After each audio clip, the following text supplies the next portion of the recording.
ದರ್ಶನ ಆ ಸಮಯದಲ್ಲಿ ಗರುಡ ಬಂದು ಹಿಂದೆ ನಡೆದದ್ದು ಮುಂದೆ ನಡೆಯುವುದು ಎಲ್ಲ ತೋರಿಸುವ ಬೆಳಕು. ಏನ್ ಮಾಡಿದ್ರು ನಿಮ್ ಮಕ್ಳು ಚೆನ್ನಾಗಿ ಓದ್ತಾ ಇಲ್ವಾ? 35 ವರ್ಷ ಆದ್ರೂ ಮದ್ವೆ ಆಗ್ತಾ ಇಲ್ವಾ?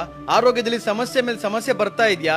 ಚಿಂತೆ ಬಿಟ್ಬಿಡಿ, ಈ ಪುಣ್ಯ ಸ್ಥಳಕ್ಕೆ ಒಂದ್ಸಲ ಭೇಟಿ ನೀಡಿ. ವಿದ್ಯಾಚೌಡೇಶ್ವರಿಯ ಸನ್ನಿಧಾನದಲ್ಲಿ ಬಹಳ ವೈಶಿಷ್ಟ್ಯತೆ ಇದೆ. ಆ ವೈಶಿಷ್ಟ್ಯತೆ ಏನು ಅಂದರೆ ಕಲಿಯುಗಕ್ಕೆ ಬೇಕಾಗಿರೋದು ಮಕ್ಕಳಿಗೆ ವಿದ್ಯೆ. ಅದು ಈ ಕ್ಷೇತ್ರದಲ್ಲಿ ಬಹಳ ವಿಶೇಷವಾಗಿ ಅಮ್ಮನವರು ಅನುಗ್ರಹ ಮಾಡ್ತಾ ಇದ್ದಾರೆ.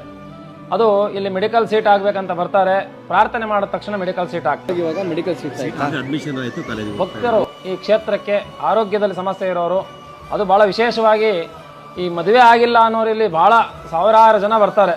ಮತ್ತು ಅದೇ ಥರ ಸಾವಿರಾರು ಇನ್ವಿಟೇಷನ್ಗಳು ಬರ್ತಾ ಇದೆ ಈಗ ಮಠದಲ್ಲಿ. ಇದು ಈ ಕ್ಷೇತ್ರದಲ್ಲಿ ಬಹಳ ವೈಶಿಷ್ಟ್ಯತೆ ಇದೆ. ಅನ್ನ ನಿತ್ಯ ದಾಸೋಹ ಇದೆ. ಇಲ್ಲಿ ಯಾರಿಗೂ ಸುಧಾ ಬಂದು ಇಲ್ಲಿ ಬಂದು ಉಳ್ಕೊಳ್ಳೋರಿಗೆ ರೂಮ್ಗೂ ದುಡ್ಡಿಲ್ಲ.